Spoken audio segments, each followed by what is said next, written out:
ಒಮ್ಮೆ ತಂದೆ ಮತ್ತು ಮಗು ಒಂದು ಪಾರ್ಕ್ಗೆ ಹೋಗ್ತಾರೆ.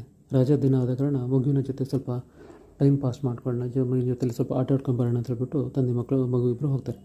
ಹೋದಾಗ ಪಾರ್ಕ್ನಲ್ಲಿ ಒಂದು ಬಟರ್ಫ್ಲೈನ ನೋಡ್ತಾರೆ. ಮಗು ಆ ಬಟರ್ಫ್ಲೈ ನೋಡಿಬಿಟ್ಟು ತುಂಬ ಆಕರ್ಷಿತವಾಗುತ್ತೆ. ತಂದೆಗೆ ಹೇಳುತ್ತೆ, ಪಾಪ ನನಗೆ ಬಟರ್ಫ್ಲೈ ಬೇಕಂತ. ಮಗು ಬಟರ್ಫ್ಲೈ ಹತ್ರ ಹೋದಾಗಲೆಲ್ಲ ಅದು ಹಾರಿ ಹೋಗ್ತಾ ಇರುತ್ತೆ, ಮತ್ತು ಮಗು ಹತ್ರ ಹೋಗುತ್ತೆ, ಹೀಗೆ ನಡೀತಾನೆ ಇರುತ್ತೆ.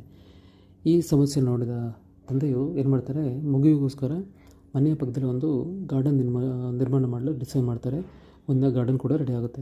ಬಗೆ ಬಗೆಯ ಹೂವಿನ ಗಿಡದ ಗಾರ್ಡನ್ ರೆಡಿ ಆಗುತ್ತೆ. ಅದಕ್ಕೆ ಪೋಷಣೆ ಮಾಡಿಬಿಟ್ಟು ಒಂದಿನ ಹೂವು ಬಿಡುತ್ತೆ. ಬಟರ್ಫ್ಲೈ ಇಲ್ಲಿದೆಯಲ್ಲ, ಆ ಹೂವಿನ ಹುಡ್ಕೊಂಡು ಮನೆ ಹತ್ರ ಬರ್ತವೆ. ಈ ಒಂದು ಕಥೆಯಿಂದ ನಾವು ಕಲಿಯಬೇಕಾದ ಏನಂತ ಹೇಳಿದ್ರೆ, ನಾವು ಸಮಸ್ಯೆಗಳು ಬಂದಾಗ ಅದನ್ನು ಹೇಗೆ ನಾವು ಅವಕಾಶವನ್ನಾಗಿ ಪರಿವರ್ತಿಸ್ಕೊಳ್ಬೇಕು ಅಂತ ಹೇಳಿದರೆ, ಅದನ್ನೇ ನಮ್ಮ ಅವಕಾಶವೇ ನಮ್ಮ ಹುಡುಕಿಕೊಂಡು ಬರಬೇಕಂತ ಹೇಗೆ ಮಾಡ್ಬೋದು ಅನ್ನೋದ್ರ ಬಗ್ಗೆ ಒಂದು ಚಿಕ್ಕ ನಿದರ್ಶನ.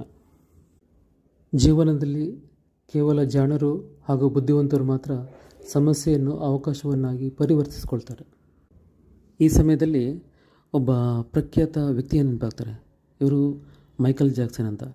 5 ಸಹೋದರರು ಮತ್ತು 3 ಜನ ಸಹೋದರಿಯರ ನಡುವೆ ಬೆಳೆದ ಈತ ಹುಟ್ಟಿದಾಗಿನಿಂದ ಒಂದು ಚರ್ಮ ಸಂಬಂಧಿ ಕಾಯಿಲೆಯಿಂದ ಬಳಲ್ತಾ ಇರ್ತಾರೆ.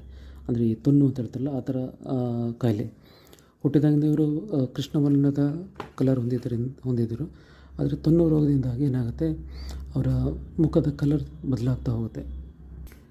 ಆದರೆ ಆತ ಆ ಒಂದು ತನ್ನ ಸ್ಕಿನ್ ರಿಲೇಟೆಡ್ ಕಾಯಿಲೆಯಿಂದ ನೊಂದದೆ ಅದನ್ನೇ ಒಂದು ಅವಕಾಶವನ್ನಾಗಿ ಬಳಸ್ಕೊಂಡು ಒಬ್ಬ ಡ್ಯಾನ್ಸರ್ ಆಗ್ತಾನೆ. ಡ್ಯಾನ್ಸರ್ ಏನು ಹೇಳ್ತಾ ಹೇಳಿದ್ರೆ, ವಿಶ್ವದಲ್ಲಿ ಅವನ ಡ್ಯಾನ್ಸ್ ನೋಡಿದ ವ್ಯಕ್ತಿಗಳಿಲ್ಲ ಅಂತ ಹೇಳ್ಬೋದು. ಯಾಕಂತ ಹೇಳಿದ್ರೆ ಅಷ್ಟು ಪ್ರಖ್ಯಾತ ಡ್ಯಾನ್ಸರ್ ಆಗಿರ್ತಾನೆ. ಒಂದು ವೇಳೆ ಅವನು ಕೊರಗುತ್ತಾಗಂತೂ ಈಗ ಒಂದು ತನ್ನ ಆರೋಗ್ಯ ಸಂಬಂಧಪಟ್ಟ ಕಾಯಿಲೆಯಿಂದ ಕೊರತೆ ಹೊಂದಿದರೆ, ಇಂದು ಈ ಪ್ರಪಂಚ ಒಂದು ಅದ್ಭುತವಾದ ಡ್ಯಾನ್ಸನ್ನು ನೋಡೋಕ್ಕೆ ಆಗಲಿತ್ತು ಅನಿಸುತ್ತೆ. ಹಾಗಾದರೆ ಸಮಸ್ಯೆಗಳು ಬಂದಾಗ ಜೀವನದಲ್ಲಿ ಅದನ್ನು ಹೇಗೆ ಎದುರಿಸೋದು ಹೇಗೆ? ಮೊದಲನೇದಾಗಿ ಸಮಸ್ಯೆಯನ್ನು ಅರ್ಥ ಮಾಡ್ಕೊಳ್ಬೇಕು. ಎರಡನೇದಾಗಿ ಸಮಸ್ಯೆ ಹೇಗೆ ಅವಕಾಶವನ್ನಾಗಿ ಪರಿವರ್ತಿಸಿಕೊಳ್ಬೋದು ಎನ್ನುವುದರಾಗಿ ಯೋಚಿಸಬೇಕು.